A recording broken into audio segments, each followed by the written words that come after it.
الحمد لله نحمده ونستعينه ونستغفره ونؤمن به ونتوكل عليه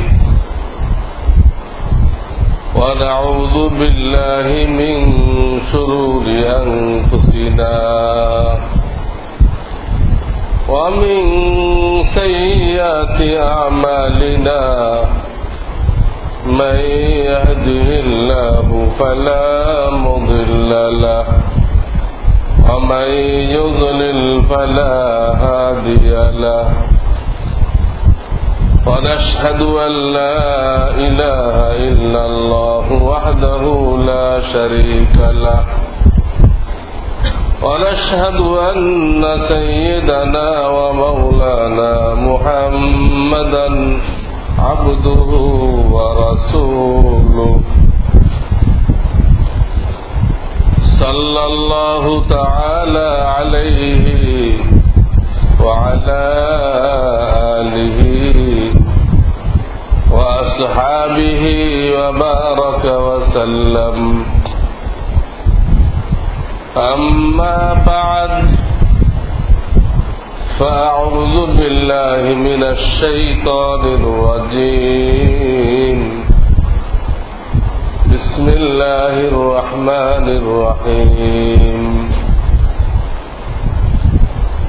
ولا تباشروهن وأنتم عاكفون في المساجد وقال رسول الله صلى الله عليه وسلم إن رحمتي سبقت غضبي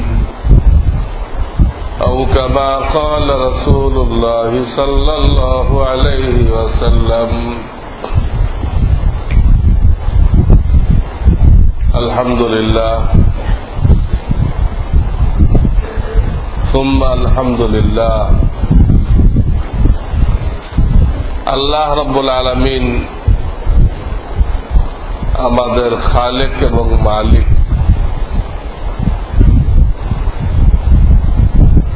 কোরআন হাদিস দ্বারা বোঝা যায় তিনি মানুষকে অত্যাধিক মুহাব্বত করে মায়া করে সৃষ্টি করেছেন।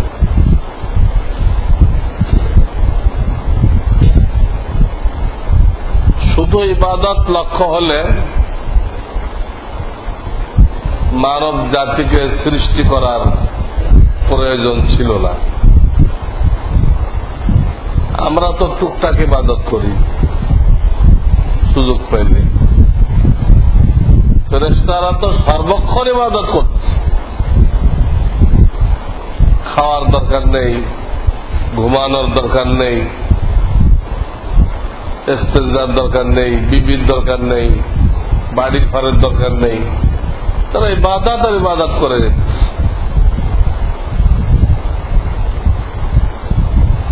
এই ইবাদত থাকার পরও কেন বানাইলেন আল্লাহ এই মাখলুককে? মানব জাতিতে মাখলুক, একে সৃষ্টির সেরা মর্যাদা দেওয়ার জন্য, তাকে সবচেয়ে বেশি মোহাব্বত করার জন্য এই মানুষকে বানাইলেন।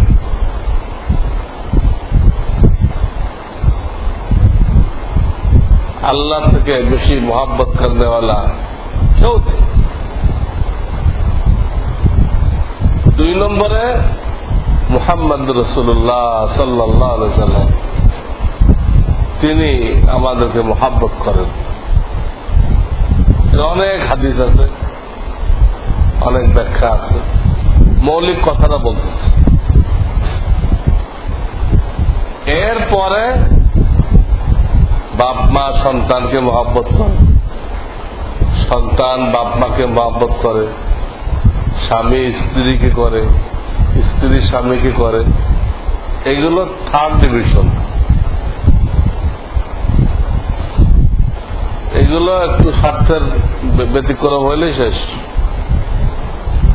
ছেলেকে খুব মহব্বত করা হয়, কিন্তু ছেলে বাপের উল্টা চলুক, তখন দেখা যাবে বাড়ির থেকে বের করে দেবে। স্ত্রী খুব মহব্বত করা হয়, কিন্তু স্বামীর নাফরমানি করুক, তালাক দিয়ে বিদায় করে দেবে। কিন্তু আল্লাহর দরবার আর তার রসুলের দরবার, এখানে হাজারো নাফরমানি করার পরও দরজা খোলা।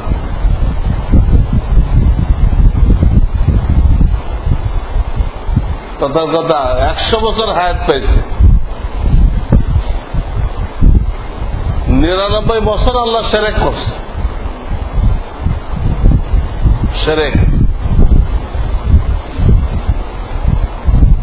এই লোকটার জন্য আল্লাহ দরজা খোলা রাখছে।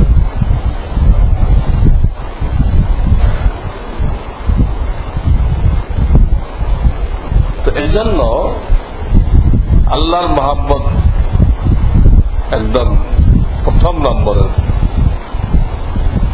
দ্বিতীয় নম্বরে আর যত মহব্বত আছে, আর যত মহব্বতের ভেতরে এটাও দাখেল, আপনি আমি নিজেকে মহব্বত করি, আপনি আমি নিজেকে মহব্বত করি, যে কারণে কেউ বিষ খাইতে করলে আমরা খাবো না।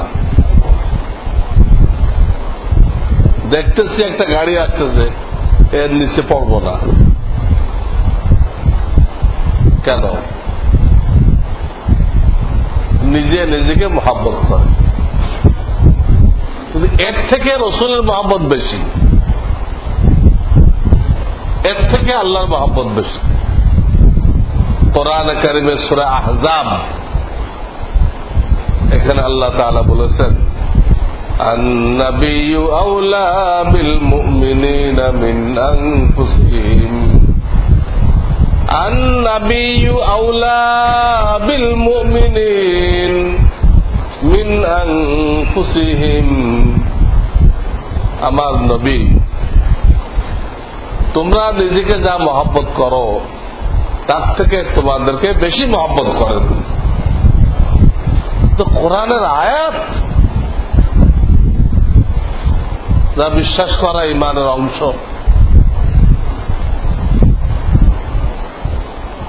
তিনি কি কষ্ট করছেন উম্মতকে জাহান্নাম থেকে বাঁচানোর জন্য, কি কষ্ট করছেন, উম্মত কত কষ্ট দিছে নবীকে, আর নবী মানুষকে জাহান্নাম থেকে বাঁচানোর জন্য কি কষ্ট করছে।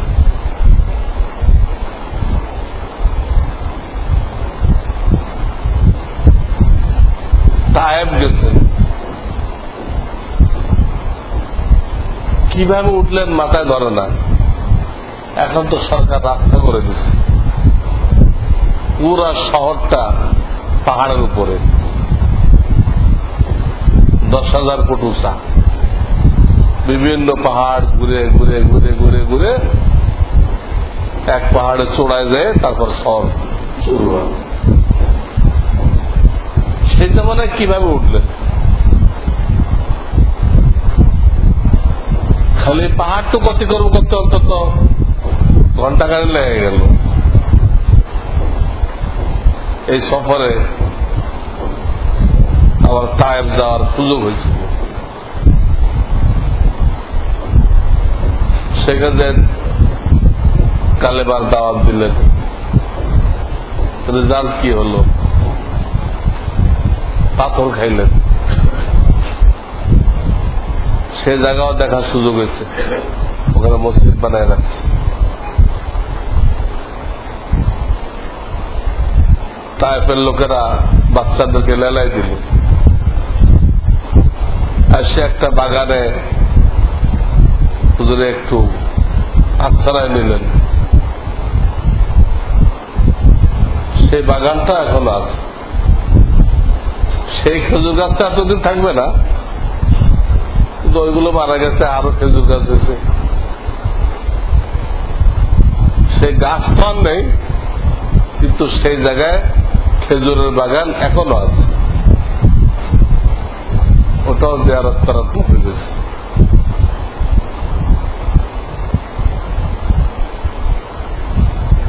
মাটির ওয়াল, চারিপাশে মাটির ওয়াল। এই জামানায় তো ওই দেশে কেউ মাটির ওয়াল বানায় না, তো ওই বাগানটা মাটির ওয়াল। তো খুব আশ্চর্য লাগলো। এই মার খাওয়ার পরও জিবরাইল আলাইহিস সালাম পাহাড়ের দায়িত্বশীল ফেরেশতা নিয়ে আসছেন। আপনি শুধু বলেন এদেরকে দুই পাশের পাহাড় দিয়ে নিষ্পেষিত করা হবে, কিন্তু বললেন না, বরং তাদের জন্য দোয়া করলেন যে আমি এদের ধ্বংস চাই না, এদের হেদায়েত চাই। আজকে মানে নাই, ঠিক আছে, কালকে হয়তো মেনে নিবে। এরা না মানতে পারে, ওদের আওলাদ হয়তো মেনে নিবে। ঠিকই মোহাম্মদ বিন কাসিম, যার হাতে ইসলামী রাজ্য সিন্ধু পর্যন্ত বিস্তৃত হয়েছে, সে কে? এই তায়েফ আলাদের সন্তান মোহাম্মদ বিন কাসিম সাকাফি। ওখানে যে গোত্র বাস করত ওদেরকে বনি সাকিফ বলা হতো। বনি সাকিফ বলার উদ্দেশ্য সারা শরীর রক্তাক্ত হয়ে গেল পাথর খাইতে খাইতে, জুতা খোলা সম্ভবপর হল না, পায়ের সাথে আটকে গেছে, কিন্তু দোয়া করতেছে।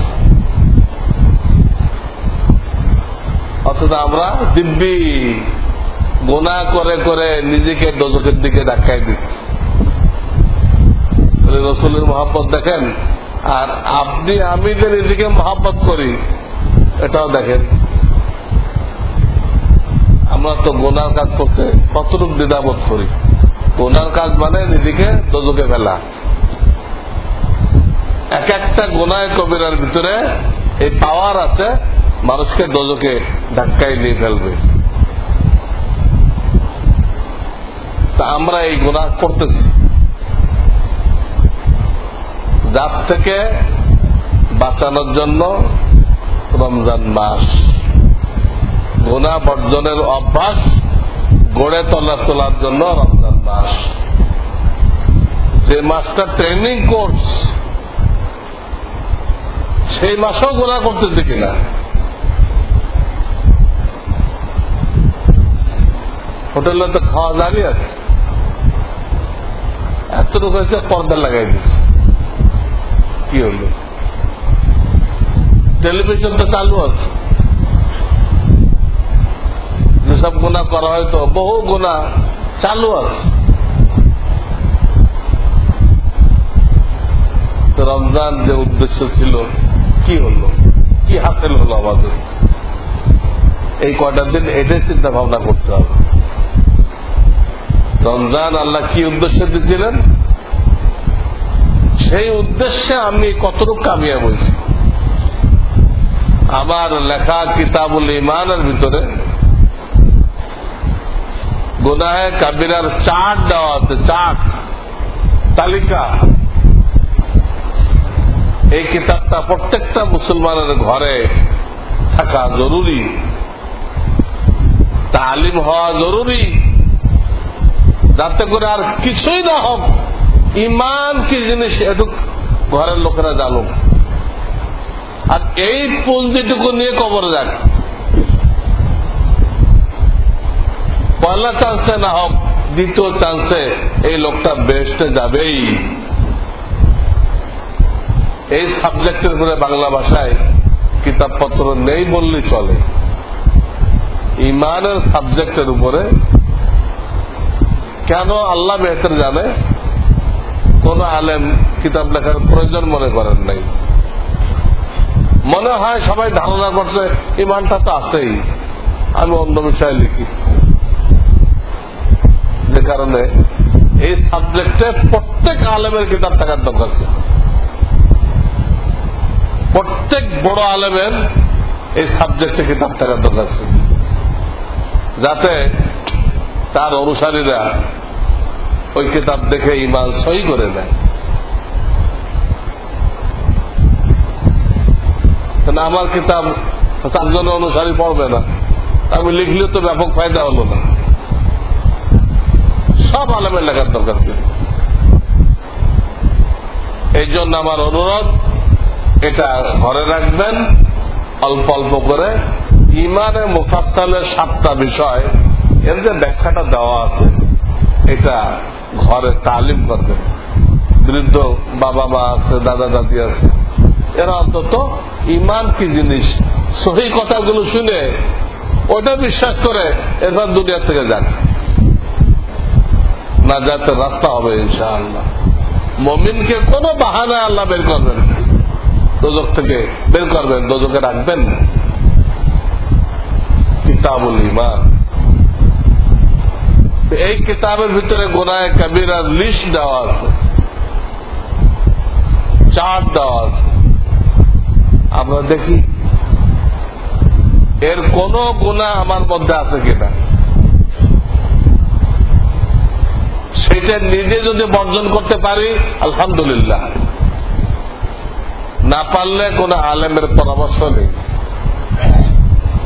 যার সাথে মহব্বত আছে।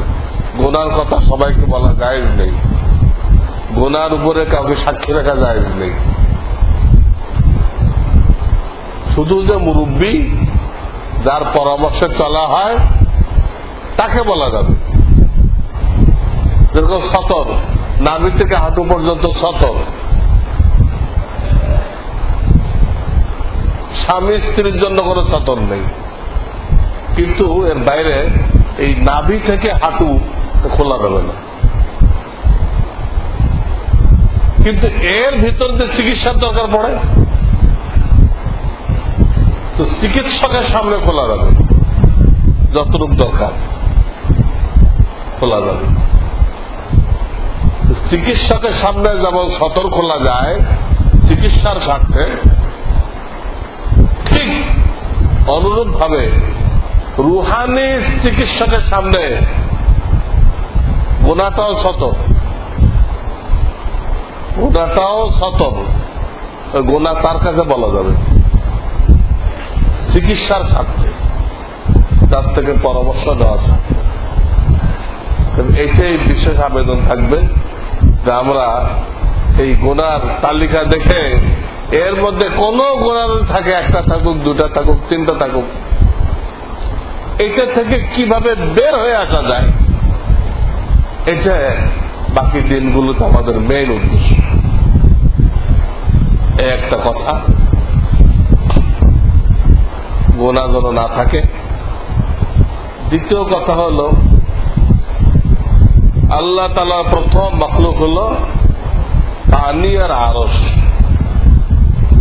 এর আগে আর কোন মাখলুক ছিল না, একদম প্রথম মাখলুক পানি, আর পানির উপরে অনেক উপরে আরশ, তার বাংলা হল স্টেজ। আরশের উপরে কুরসি, কুরসিকে আমরা বলি চেয়ার, আরবি কুরসিকে আমরা বলি চেয়ার। এই দুটো হল প্রথম মাখলুক। 3 নম্বরে বানাইছেন কলম, কলমে সব লিখছে, যা কিছু হবে না হবে, লৌহে মাহফুজে সব লিখছে কলম। এর পরের মাখলুক হল আসমান জমিন।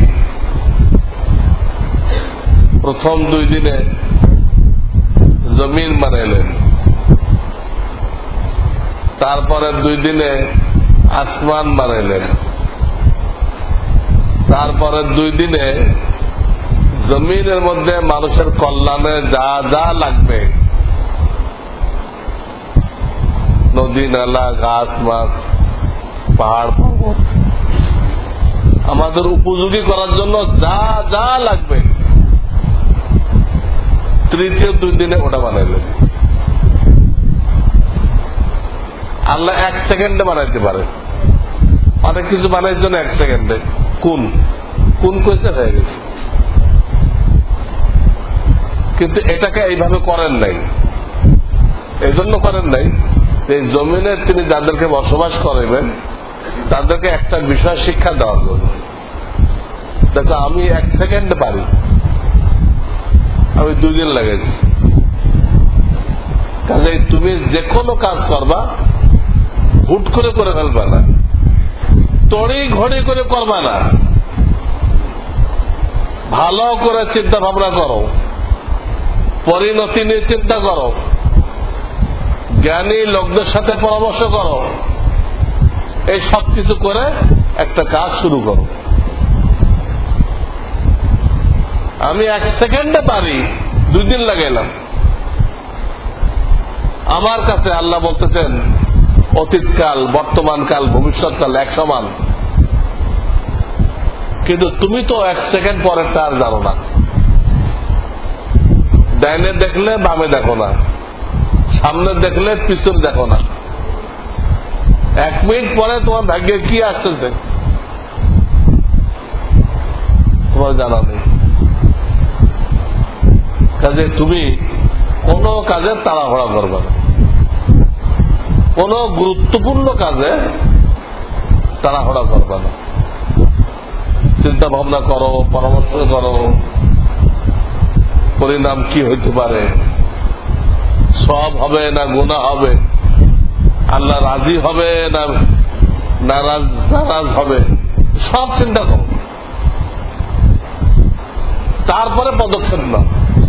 এই শিক্ষাটা দেওয়ার জন্য আল্লাহ সব পারেন তিনি, কিন্তু সেইভাবে করলেন না, সময় নিয়ে করলেন। আল্লাহর মাখলুকের একটা সিরিয়াল বললাম আমি, কোন সিরিয়ালে তৈরি করছেন। তো এখানে কি আলোচনা আছে? প্রথম মাখলুক হল পানি আর আরশ।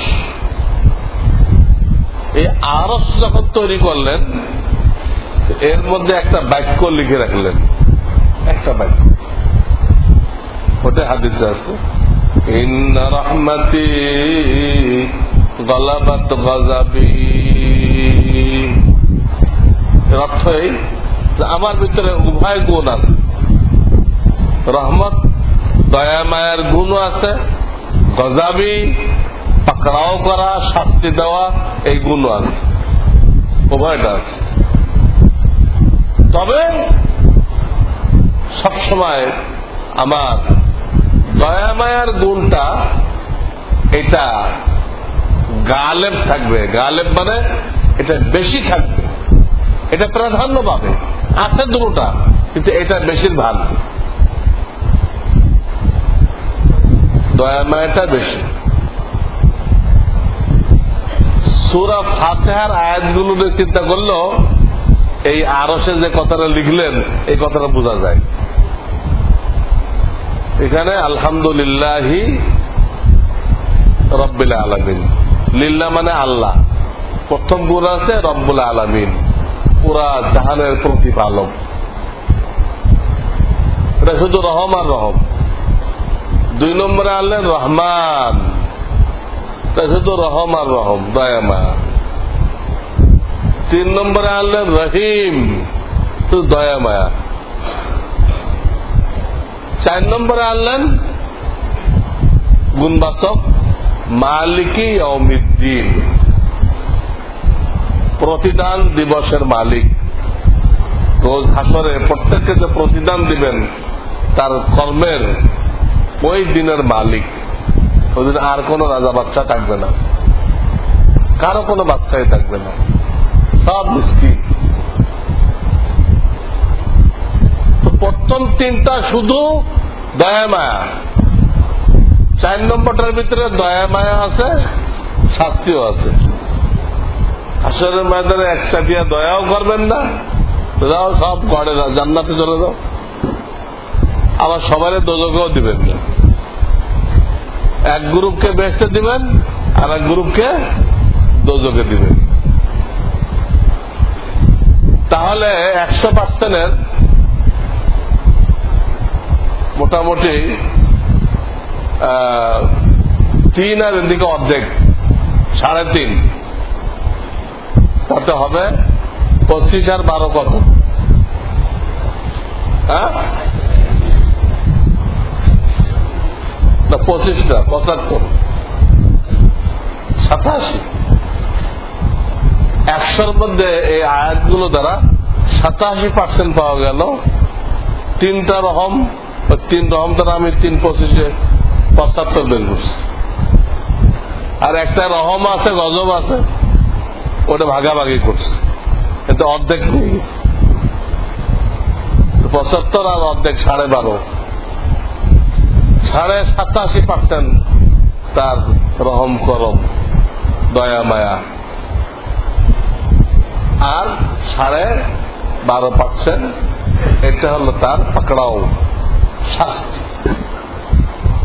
শাস্তি আরশের ভিতরে যে বাক্যটা লিখে রাখছেন, এটা সাপোর্ট সূরা ফাতিহার প্রথম অংশ দ্বারা হয়ে গেছে। ইন্না রাহমাতি গালাবাত গাযাবি, এই কথা লিখে রাখার কারণেই প্রত্যেকটা জায়গায় দেখা যায় রহমত প্রাধান্য পাইছে। জান্নাত 8টা, জাহান্নাম 8টা হইতে পারত, হয় নাই। জাহান্নাম 7টা। দোনো জায়গায় হাসরের ময়দানে লোক যাওয়ার পরে প্রচুর জায়গা খালি থাকবে। তো জাহান্নাম তো চিল্লাইতে থাকবে, হাল মিন মাজিদ।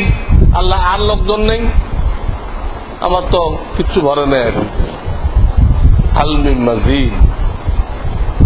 আল্লাহ কুদরতি কদম রাখবেন, জাহান্নাম বলবে কত কত, বাংলাতে বাস বাস। নতুন করে লোক ওখানে দিবেন না, কুদরতি কদম রেখে ওকে ক্ষান্ত করে দিবেন। কিন্তু বেহেশতে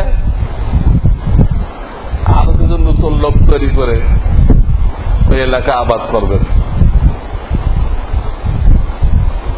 কিন্তু তারা এই দুনিয়ার কষ্টগুলো ভোগ করে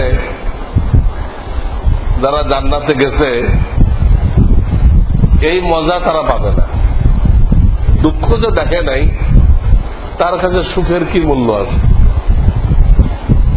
কালো না থাকলে ধলার দাম হতো না, তিতা না থাকলে মিঠার দাম হতো না।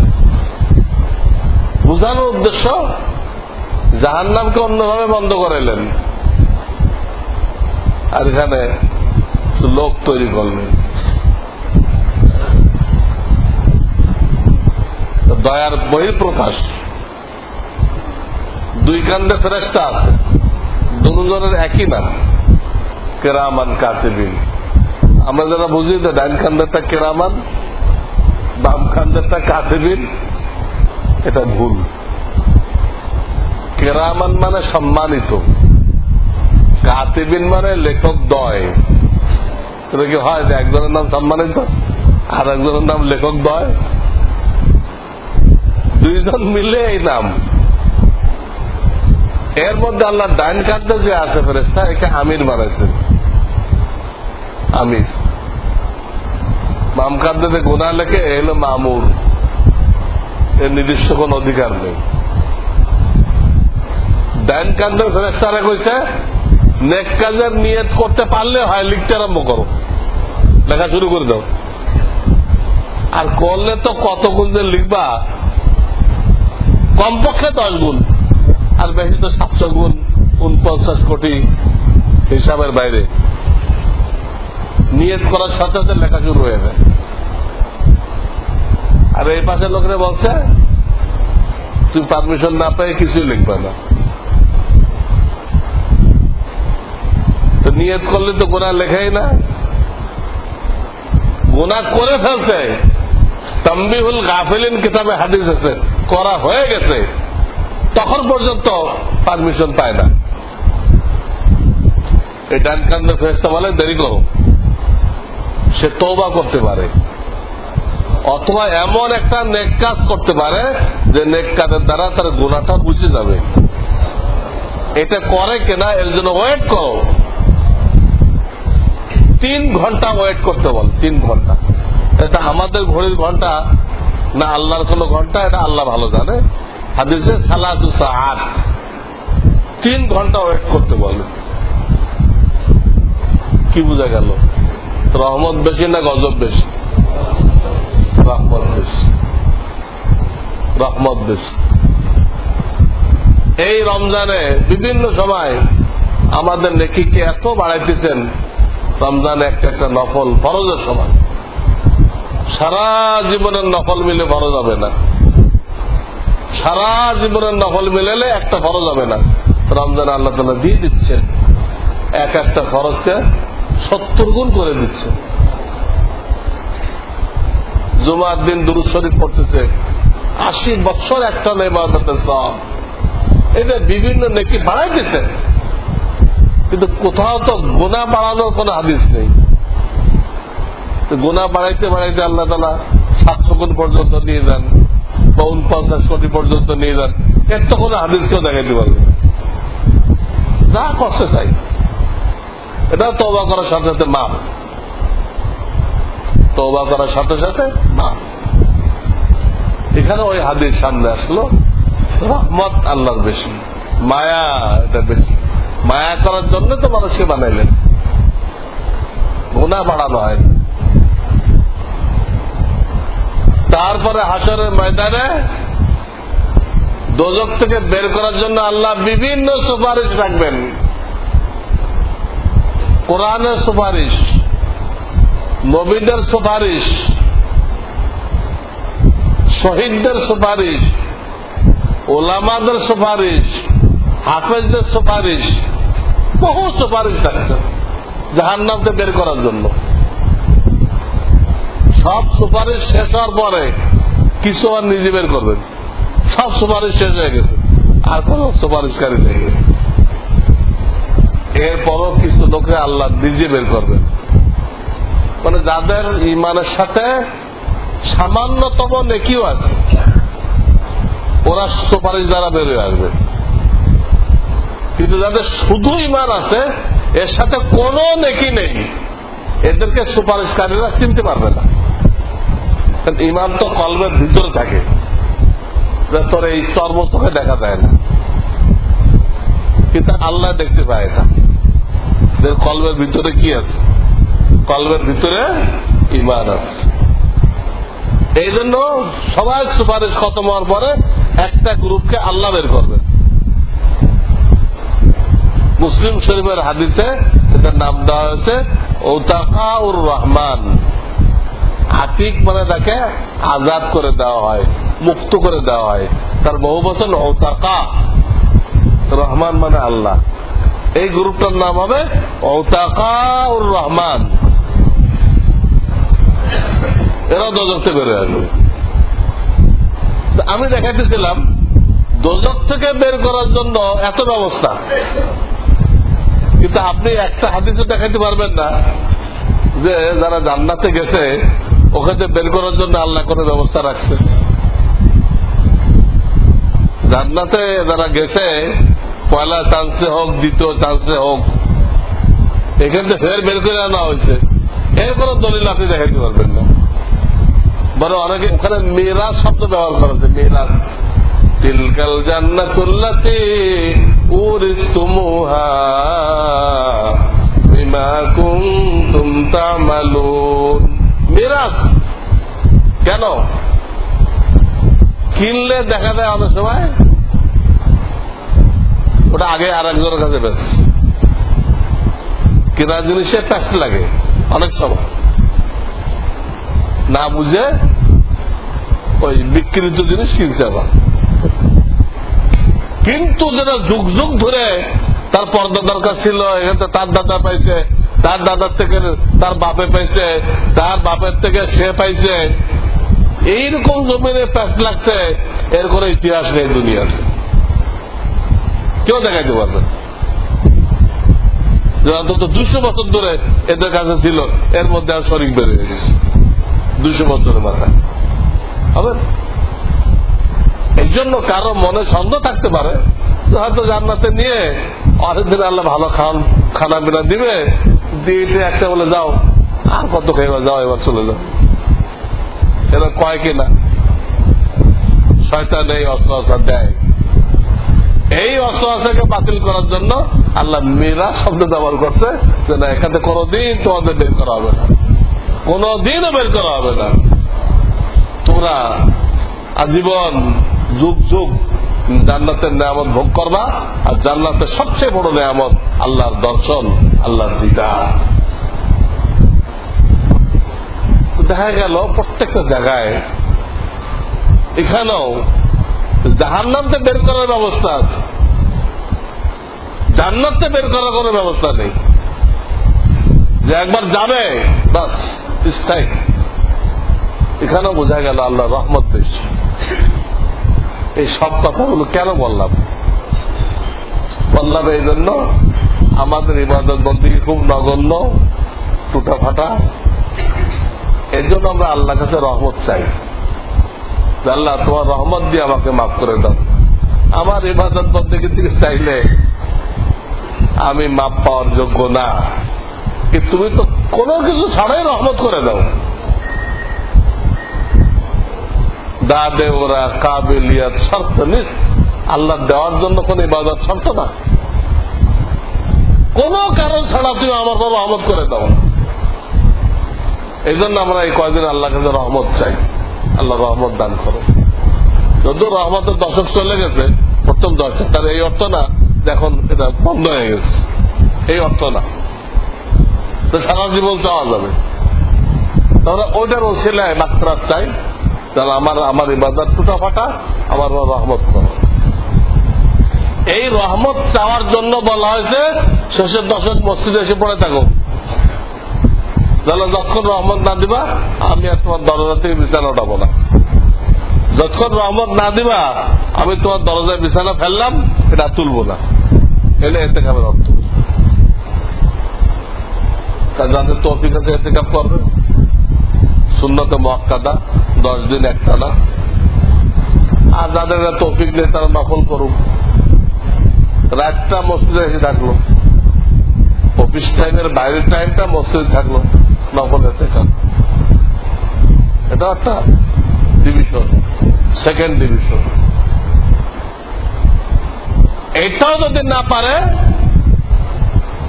তাহলে সেজন্য ঈশা আর ফজরের নামাজ শেষের দশকে জামাতের সাথে পড়ে। ঈশা আর ফজর জামাতের সাথে পড়লে আল্লাহ তাআলা তাকে পুরা রাত নফল ইবাদতের সওয়াব দেন। এই একটা কাজ করো। আর এই দশকে নফল ইবাদত, এই দশকে রাত্রে নফল ইবাদত বাড়ায় দিক। সেও একটা অন্তত থার্ড ডিভিশন, এটা ডিভিশনের মধ্যে থাকলো। কারণ এই রাত সম্পর্কে আসছে লাইলাতুল কদর, এই রাত্র থেকে যে মাহরুম হইল, এই হলো আসল দুর্ভাগ্য, দুর্ভাগা।